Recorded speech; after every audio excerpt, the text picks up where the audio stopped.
Good afternoon, everyone. Welcome back to Big Blue Sports. I am your host, Matt Volta, senior here at SUNY Fredonia. Welcome to the final semester. That's disgusting to say that. The final semester of Big Blue Sports in its history. Of course, I started this show as a first semester freshman way back in the fall of 2022.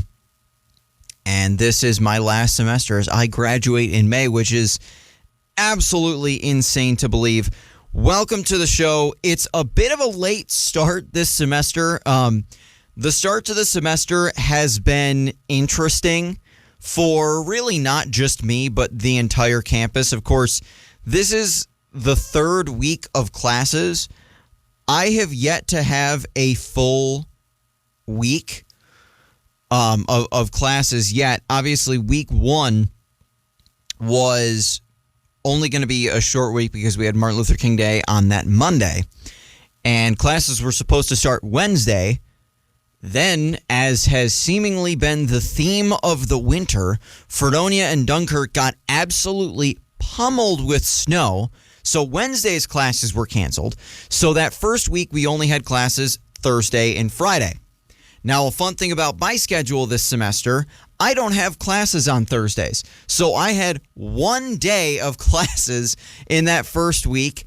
And by the way, the only class that I have is a class that I'm a teaching assistant for. So I just didn't have classes that I went to that first week. Second week of classes comes around. And what do you know it? Over the weekend, we get crushed with another snowstorm. Classes are canceled on Monday. So we have a short week that week. I had to go home this past weekend, and I missed classes Monday and Tuesday to be with family. So I didn't have a full week this week either. So at some point, I'm going to have a full week of classes in spring 2026. Maybe that's next week. Who really knows? But anyways, I'm very glad to be back. It has been a wild last month and a half, almost just about probably 2 months since the last episode of Big Blue. And a lot has happened in Buffalo sports. Some good, some not so good. And we'll get to all of that later on in the show. Of course, the Bills making the huge headliner move after their divisional round overtime loss to the Denver Broncos. The Bills firing head coach Sean McDermott, opting to go in a new direction. The Bills promoted offensive coordinator Joe Brady to the head coaching job, which I believe is the first head coaching job Joe Brady has ever had at any level. I'll double check that later. But at the very least, at the NFL or college level it is. The Bills then naming 2 members, actually, of Sean Payton's staff in Denver as their coordinators. Pete Carmichael hired as the offensive coordinator, and former Bills safety Jim Leonard hired as the defensive coordinator. Both were actually formally introduced in their press conferences today, earlier this morning. The Bills, of course, also retained general manager Brandon Beane and, in fact, promoted him as well to the president of football operations, as well as still being the team's general manager. He held a press conference with team owner Terry Pegula, which was a hilarious mess. Not so much for Bills fans, but it was kind of a hilarious mess. Outside of the Bills, of course, we know that the Sabres, since pretty much like right after I had that last episode of Big Blue Sports, which may have been when their hot streak started. I'll double check that. It was right around then, yeah. Crazy enough, because the last episode of Big Blue that I did was on December 11th. 2 days before that, on December 9th, the Sabres traveled to Edmonton, where they beat the Oilers. Little did I know at the time that would be the start of a 10-game win streak, which is tied for the longest in team history. They've done it 3 other times. And not only did they win 10 in a row, they kept winning after that, so much so that at one point the Sabres had won, I think it was 21 out of 24 games. They lost Tuesday night down in Tampa. They're back in action tonight. But yeah, it's something crazy.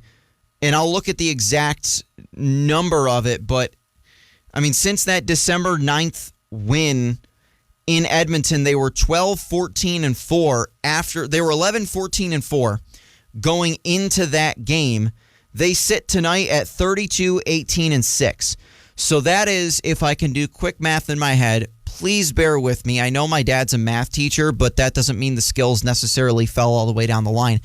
That would mean 21 wins, 21-4-2. The Sabres are in their last 27 games, 21-4-2. Just an incredible stretch. That is, again, if my math is correct, that is 44 out of a possible 52 points over that stretch. No, 27, 54. So that's 44 out of a possible 54 points in that stretch. That's absolutely remarkable. Incredible. And it's been a lot of fun to watch, frankly. Sabres, of course, are back in action. They have lost 2 of their last 3, with a loss at home against Montreal on Saturday and the overtime loss in Tampa on Tuesday. But the Sabres have just been so much fun to watch, and we'll get to more of that later. Of course, a lot happening around the sports world in general with the Winter Olympics getting started. 3 Sabres participating in the Winter Olympics. Just announced actually moments ago, if you're an NBA fan, that the Milwaukee Bucks have announced that they will not be trading their star forward Giannis Antetokounmpo. He will stay with the Bucks through the NBA trade deadline. NBA trade deadline's a little bit earlier than the NHL deadline. NHL deadline still has a few more weeks to go until we get to that point. It's after the Olympic break. But other things going on. The Bandits have started their season, and the quest to go 4 in a row is not off to a great start. The Bandits are 3-4 in their most recent game, a shellacking in Colorado, where Matt Vince was pulled from the game and they gave up 20 goals. Bandits are at home this weekend. They'll host Philadelphia on Saturday. More on that later, but we'll start, as we always do, with Fredonia Sports. So Swim and Dive is getting to the end of their season again. You know, once we get into February, we sort of get into this time where winter sports are getting closer to the end of their regular season, and some end earlier than others. Swim and Dive's regular season ends a little bit earlier than a handful of the other winter sports. So they have one more meet to go. The men's and women's teams will be traveling to Cortland on Saturday for a 1 p.m. meet. It's just Fredonia and Cortland. This past Tuesday, the men's and women's teams hosted a tri-meet against both Jamestown Community College and Genesee Community College. Both the men's and women's teams finishing in second place in that tri-meet. So one more regular season meet left to go, and the SUNYAC Championships begin on Wednesday, February 18th at 3 p.m. at the Flickinger Center in Buffalo on the campus of ECC. Those championships will run through Saturday, the 21st. That again for both men's and women's swim and dive. Basketball also making their way to the end of the regular season. Again, basketball has still a little bit longer to go. Men's basketball, it has been a struggle of a season. A 2-16 record overall, 2-9 in conference play. And they've had a couple of close games, a 1-point loss at Buff State in their last outing last Friday night. They've lost 3 in a row, looking to get back on track. They've got a long road trip this weekend, though, traveling to Oneonta for a 7:30 tip-off tomorrow and a 4 p.m. tip-off at New Paltz on Saturday. The men's team home again next weekend, Friday the 13th, for a 7:30 home game against Potsdam. And then Saturday, Valentine's Day at 4 p.m., a home matchup against Plattsburgh. SUNYAC playoffs don't start for basketball until the end of the month, so we still got a little bit longer to go. Women's basketball, however, is having a very solid season, 11-7 overall. Blue Devils are 6-5 in conference play, coming off of a 5-point loss at Buff State on Friday, as the Blue Devils and Bengals split the Battle by the Lake in women's basketball, as Fredonia had beaten Buff State at home in convincing fashion earlier in the year. Women's team also on the road for their road trip this weekend. They'll be at Oneonta tomorrow at 5:30 and at New Paltz Saturday at 2 o'clock. Back home on Friday the 13th to host Potsdam at 5:30 and Plattsburgh at 2 o'clock. And again, same deal for them.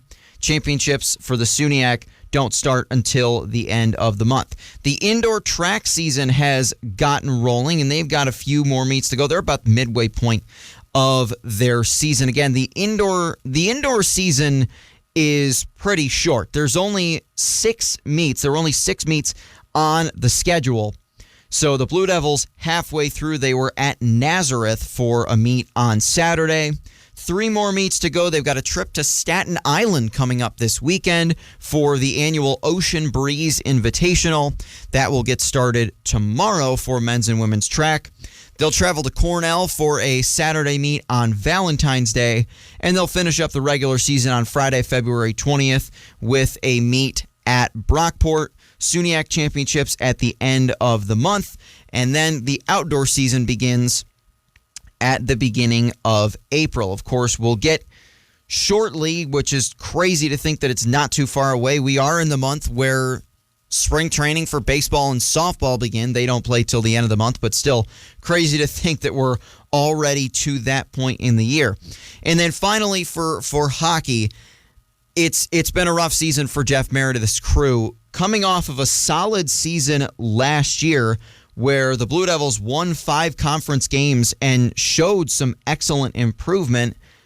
A lot of that has sort of fallen apart this year, as the Blue Devils sitting at 3-15-1 overall, 3-8-1 in conference play. They've lost 3 straight, and it's been a tough start. It's been a tough season so far for hockey. They're on the road this weekend for a 7 p.m. matchup at Skidmore, the first time they're going to Skidmore with them as a conference rival. That, in case you're wondering where Skidmore is, it's all the way up in Saratoga Springs, so not a short road trip for the Blue Devils. Puck drop at 7 p.m. tomorrow at Skidmore, and then Saturday at 4 o'clock at Plattsburgh.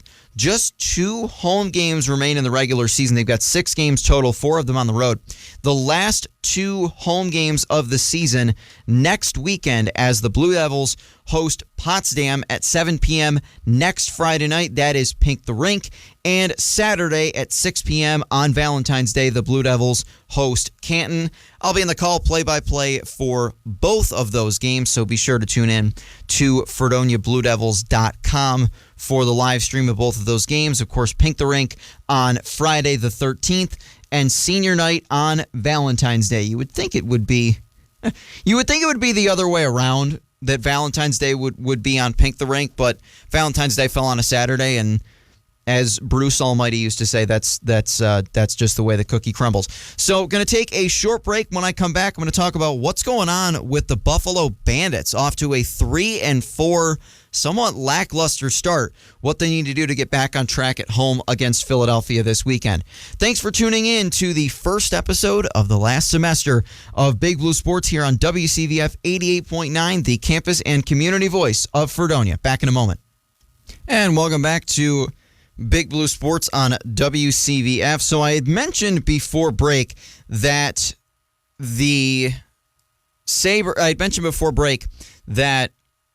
of course, this weekend, next weekend we've got Pink the Rink and senior night.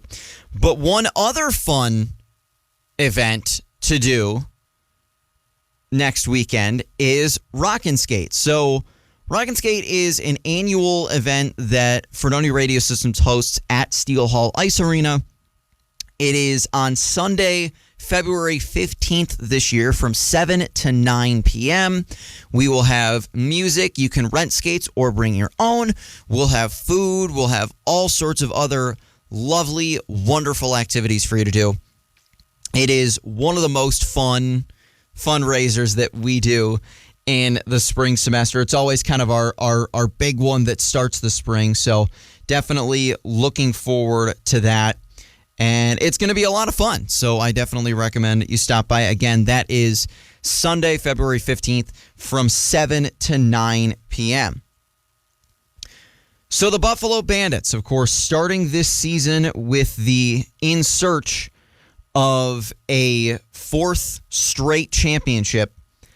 And that quest started pretty well. The Bandits began the season with a 15-11 win at home against the Georgia Swarm. They had a tough loss to Halifax, losing 9-8. I was at that game too. That was rough. But then back-to-back wins, a 13-7 win in Calgary and a 15-13 nail-biter win over the Las Vegas Desert Dogs. That was on January 3rd. Since then, the Bandits have lost 3 straight games, and they have not scored double-digit goals in any of those losses. A 12-9 loss in Rochester to the Nighthawks on January the 10th, a 10-9 home loss to Ottawa on the 16th of January, and of course this past Saturday, a 20-9 shellacking to the Mammoth in Colorado. And honestly, that final score makes the game look closer than it was. It was not that close. Make no mistake about it. The Bandits got boat raced in Denver on Saturday. I mean, there's no other way to say it. They got completely boat raced. The Bandits have given up more goals than they've scored this season, which is understandable for a team that's 3-4. They've scored 78, given up 82. The biggest thing that blows my mind is how badly the goal scoring has fallen off. So last year, Josh Byrne scored 44 goals across 18 games. The team's leading scorer, he was right up near the top of the league. In 7 games, he has 12 goals. Now, that sounds like a lot, but over the course of the last few games, Buffalo's stars have been invisible. Just 1 goal for Byrne in Colorado, and that was a goal in the third quarter when the Bandits were already down by 11. I mean, Buffalo has not gotten what they've needed to get from their star players. They really, truly have not. Now, it's tough anytime you lose 2 impactful players. And the Bandits did, losing both Chase Frazier and Chris Cloutier in free agency, and they've both played well for Vegas. Chris Cloutier has played all 7 games. He has 33 points across those 7 games, which would be third on Buffalo's team. And Chase Frazier, if you look at Chase Frazier's season, Frazier has 22 points in 6 games, which would put him in 4th. Again, the Bandits are not getting the production they need from key players. I mean, with the exception of probably Dane Smith. I think Dane Smith has been fine, but the Bandits haven't been getting enough from Byrne. Ian McKay, who had an unbelievable breakout season last year, he scored 37 goals, played all 18 games. In 7 games this year, he's got 11. You know, he scored, more than 2.5 goals per game, nearly 3 goals per game last year. Now he's averaging a little over 1 per game. And these little things start to add up. And the other aspect of it is that, and I hate to say it about a guy who has obviously been so incredible, he's the greatest goaltender in the history of the National Lacrosse League, and I don't think there's any I don't think there's any doubt about that.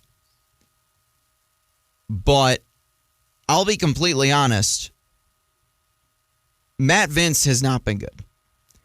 And I hate to say that because, again, he's been so excellent throughout his entire career. But he hasn't been good. Matt Vince, this season, has a save percentage of .762. That is the lowest. Not only is it below average for his career, it's the lowest save percentage he's had in 14 years.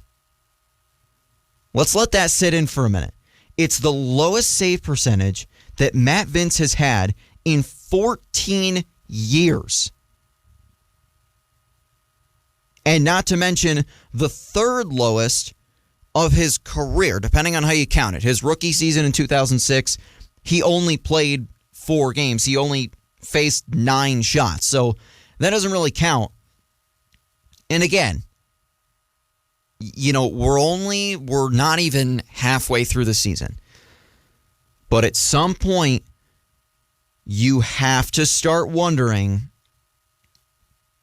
should Matt Vince have hung it up last year? When they won their third straight, when Vince became only the third professional athlete in the history of North America to win 3 straight championships and do it 2 separate times. By the way, the only others who have ever done that are Michael Jordan and Scottie Pippen. And it really makes you wonder, is it time for Matt Vince to hang him up? And you hate to say that about a guy who has been unquestionably the greatest goaltender in the history of the game. There's no one who's ever been better. There's others who have come close, but Vince easily clears all of them.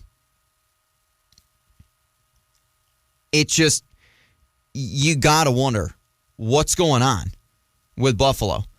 Defensively, they haven't really done him a lot of favors. I mean, you look at the goals given up, even in their wins. The Bandits have only held in their 7 games so far this season. The Bandits have only held their opponents to single digits twice. Only twice.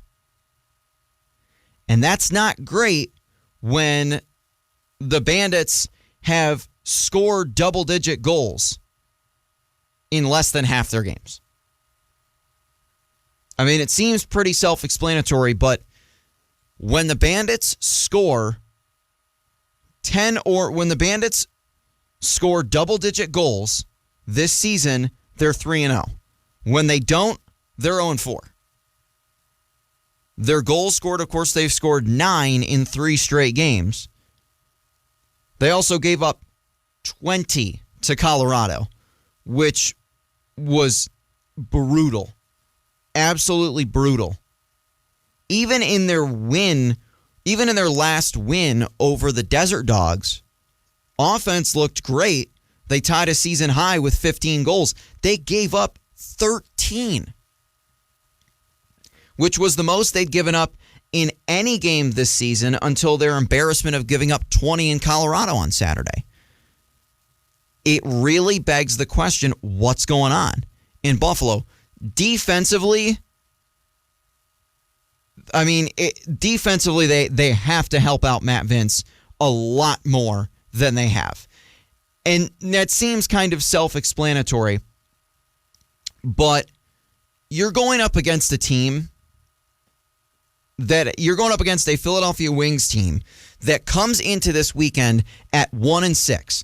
They are tied with Calgary for the worst record in the National Lacrosse League. Calgary's they're 1-3 on the road, 1-6 overall. Or Philadelphia has not won a road game this year. They're one of only 2 teams who has not won a road team, just them and Oshawa are the only ones who have not won on the road. Not to mention, Philadelphia has scored the fewest goals of any team in the league. Philadelphia has only scored 65 goals this year. They've given up 86, which is actually middle of the pack, and not many more than the Bandits have given up. They've given up 82. Not to mention, Philadelphia is also on a 6-game losing streak. The Wings won their first game of the season and have lost every one since. In short, this is a game the Bandits should win convincingly. This is the type of game that if Buffalo doesn't come out and win this game like 15-7, it's time to worry. This Philadelphia team has been the worst team in the league this calendar year. They're the only team that has not won a game in 2026. If you lay an egg and lose at home to Philadelphia this on Saturday night, people start asking questions. The Bandits have got to have a great offensive performance. Again, Philadelphia is not a team that scores a lot. You can probably win this game with 8 or 9 goals, but don't count on it because Vince has struggled and so has your defense. I really think the Bandits' offense, in order to feel comfortable about this game, you've got to put 12 or 13 goals on the board minimum. I don't think this is the type of game where you can have those long streaks that they've had where, they'll go a span of like 22 minutes with 1 goal on the board. You can't do that. This has got to be like a 3 or 4 goal per quarter type of game in order to really make people think. Because if the Bandits come out and beat Philadelphia, let's say they blow them out of the water, beat them like 18-7, then fans can be like, okay, all right, just a rough stretch. Now we're back on track. If this game is a nail-biter or if the Bandits lose, then you start thinking not only that this team isn't going to win its 4th straight championship, that this team might not even get back to the playoffs. And we're not even at the halfway point of the season, so it's still a little bit too early to fully think about that. But it's something to have in the back of your mind ahead of this game. On Saturday, again, Bandits at home against the Philadelphia Wings this weekend. That game face-off at 7 o'clock. Going to take another short break, and when I come back, it's Sabres talk, as the Sabres, shockingly, have been excellent over the last 2 months. They're coming off an overtime loss in Tampa on Tuesday. We'll see if they can get back on track at home tonight against the Pittsburgh Penguins. Thanks for tuning in to Big Blue Sports today on WCVF 88.9, the campus and community voice of Fredonia. Be back in a few. And welcome back to Big Blue Sports. When we went home for break in December, one of the last things I expected to be able to come back and talk about is how the Buffalo Sabres are not only still able to potentially make the playoffs, but are in really good shape to make the playoffs ahead of the All-Star break. So the Sabres, of course, home against the Pittsburgh Penguins at 7 o'clock tonight. That is their last game before the Olympic break. They won't be back until the 25th. Sabres, of course, have 3 players who were named to the Olympic team. However, Ukko-Pekka Luukkonen still out with injury. He will not play in the Olympics this year. He was shaping up to potentially be potentially be a starter for Team Finland, but that ultimately not going to be the case as Luukkonen out with a lower body injury. So the Sabres, of course, missing a few players as well. I should mention Tage Thompson named to Team USA and Rasmus Dahlin to Team Sweden. So the Sabres are down a few players. Lindy Ruff mentioned that Zach Benson will not play tonight. He had a hard collision with the boards in Florida on Monday. Not expected to be a long-term injury. He should be good to go as soon as the Sabres are back from the break. Other players being evaluated for injury, obviously Connor Timmins, who had an injury, a leg injury earlier this year. Connor Timmins still walking on crutches, but Lindy Ruff did not rule out the possibility that Timmins could return to skating when the Sabres come back from the All-Star break at the end of this month. Josh Norris also still needs a little bit more time to get ready to go, but Lindy Ruff said looking to be in solid shape for Norris to potentially return when the Sabres come back from the Olympic break. And Jordan Greenway still out with injury. Sabres are evaluating their options on Greenway's situation, which could include another potential surgery, which would, of course, not be great for a player who has missed a handful of games in his Sabres tenure due to injury. So the Sabres going into tonight's game sit at 32-18-6, 70 points. They are in fourth place in the Atlantic Division, first place in the wild card. And this is the thing that has been so annoying about the Atlantic Division this year. The Sabres right now are in eighth place in the entire NHL, and they're fourth in their own division because Tampa, Montreal, and Detroit just don't seem to know how to lose. That's been the most annoying stretch. That's been the most annoying thing during this stretch is that the Sabres have been playing so well, and yet so has every other team in the Atlantic Division, pretty much. The Atlantic is, for my money, I think it's the toughest division in all of hockey. I mean, you have Florida and Ottawa are tied for dead last in the division with 61 points, even though both teams technically have winning records. Now, winning records, I put that in quotes, Ottawa's 27-22-7, so technically they have lost more games than they've won, but they've gotten points in more than half their games. Florida straight up does have a winning record, though. They're 29-24-3. So you look at it, and it's just like, you know, it's frustrating undoubtedly to see that the Sabres have been playing so well, but yet they're still only up to fourth in their division. But you also look at, okay, the Sabres have 70 points. Montreal and Detroit are tied for second, and they both have 72. So the Sabres are right in the mix. And then you've got Tampa Bay, who has been on an absolute tear. They're the best team in the Eastern Conference at 36-14-4. Still a lot of hockey left to be played, of course. Tonight's game is the last for the Sabres before the Olympic break. But there's been a lot of things to like about the way the Sabres have played during this stretch of the last 27 games. And I think a lot of it has been the fact that, for starters, Buffalo's, they went in with a three-headed, a triplet of goaltenders, and none of them are named Devin Levi, which is crazy to think about, especially if you thought about it last year at this time or even before this season. But Ukko-Pekka Luukkonen, Alex Lyon, and Colton Ellis, they've all played well. They really have all played pretty well. And Alex Lyon, of course, still has his streak of he is setting a Sabres franchise record, the first Sabres goalie to ever win each of his first 10 starts in his Sabres tenure, which is absolutely phenomenal. Lyon has been the best of the bunch, but the other two have not been far behind.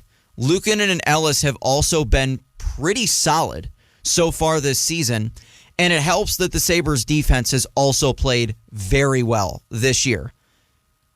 And I don't think you can say that about anyone more than Mattias Samuelsson.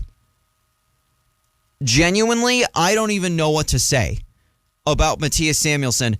This is a guy who, if you think back to the 22-23 season, when the Sabres missed the playoffs by 1 point, there were two stretches during that year that they went on major losing streaks. But in both of those stretches, Samuelsson was out.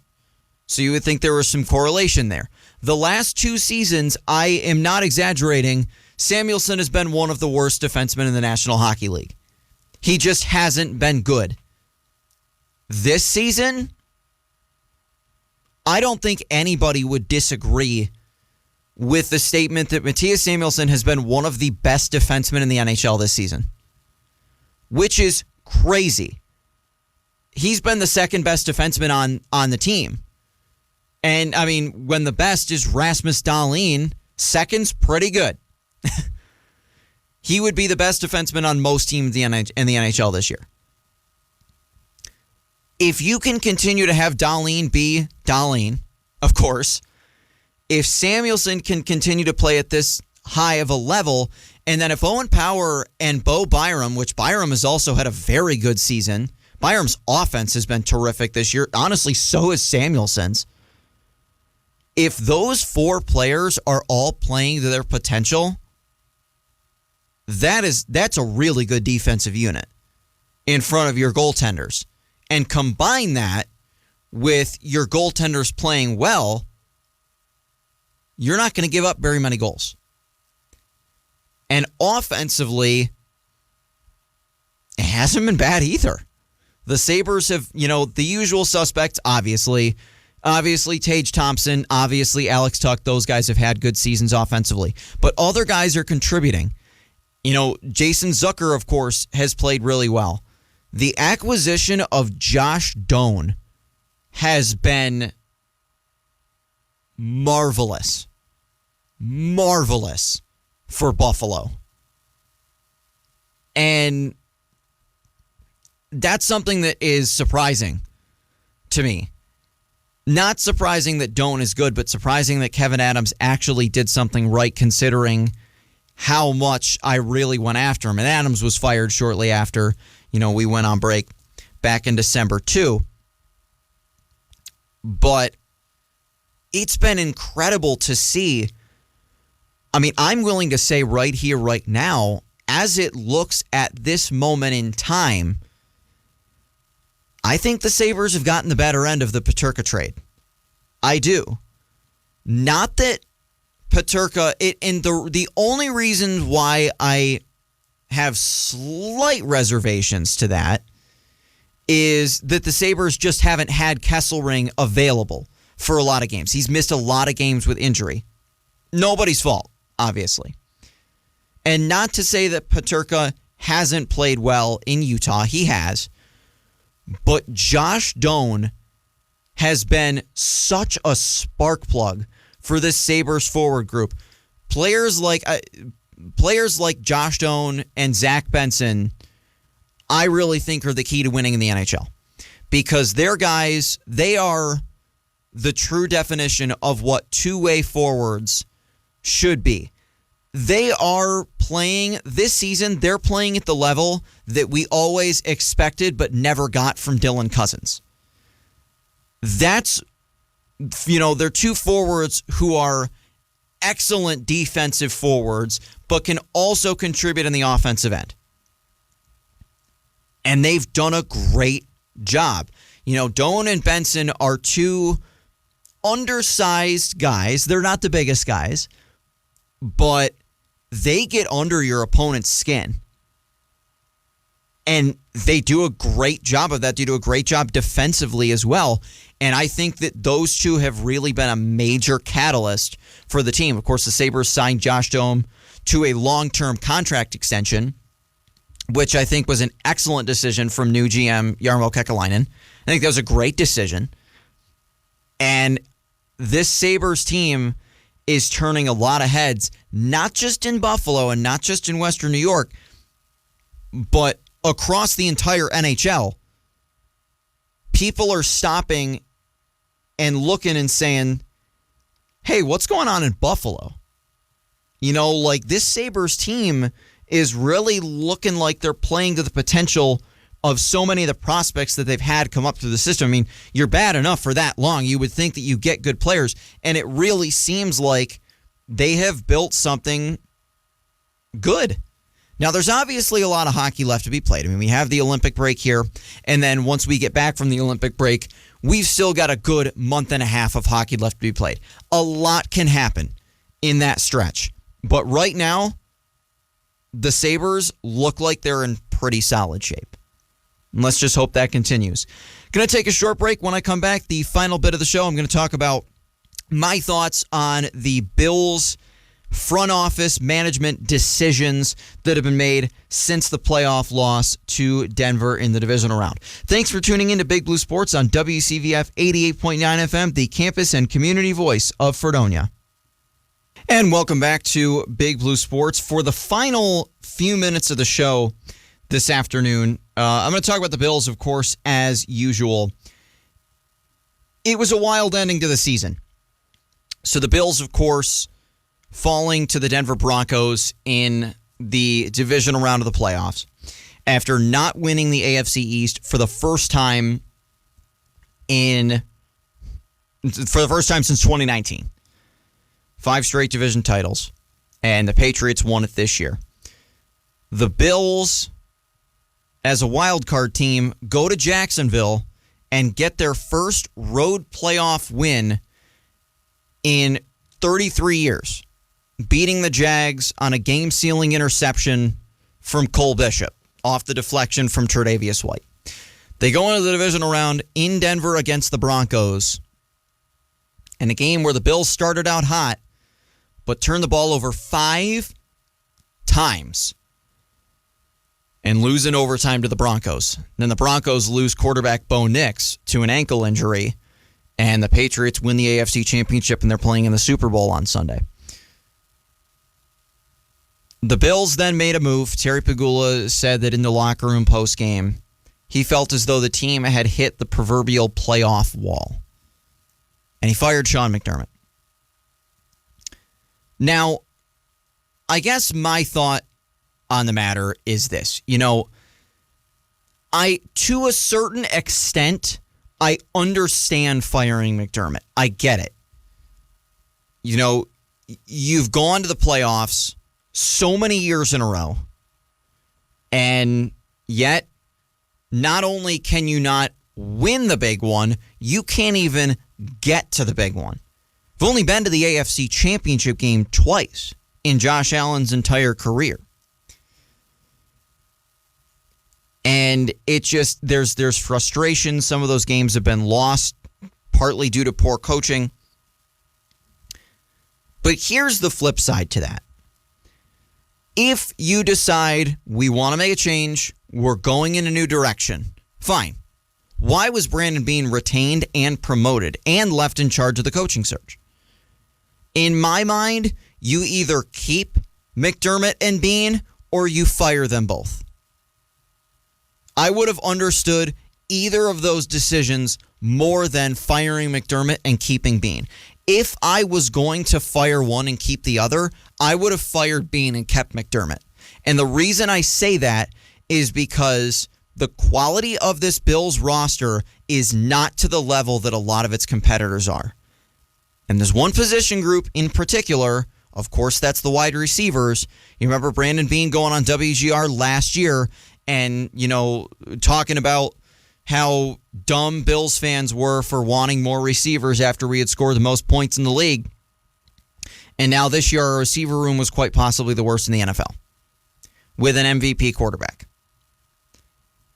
And to me, Brandon Beane has failed to surround Josh Allen, James Cook, and your other headline players with truly great talent. In my mind, Brandon Beane has committed too many resources to good but not great players. Players like Ed Oliver, Dawson Knox, Terrell Bernard. Again, signing Josh Palmer in free agency. Again, fine players, good players, but players who are being paid way more than what they should be getting paid. Dawson Knox is a backup tight end, and he's being paid. He's one of the highest paid tight ends in the league. Ed Oliver's one of the highest paid defensive tackles in the league. Now, granted, when Oliver was healthy this season, he played very well. But The availability is a concern. Terrell Bernard had easily the worst season of his career this year after signing a pretty big contract extension. There is so much money tied into good but not great players that now the Bills can't really afford to do anything. And that's a concern this offseason. Because what is Brandon Beane going to be able to do with virtually no cap space, which is a problem of his own doing? We'll see how it goes, but let me tell you, if I were in charge of that front office, I'd be saying, all right, Brandon, you've got one shot to turn this team into a champion. If you don't, you're gone. Will it happen? No. Should it happen? I think so. But we'll see how it'll go. Of course, the Super Bowl on Sunday, the Seahawks and the Patriots. My prediction, I think the Seahawks are going to wipe the floor with them, and that's not just because I hate the Patriots. That's because I think the Seahawks are a way better team than the Patriots. So I think Seattle is going to win that game rather convincingly, and let's hope I'm right.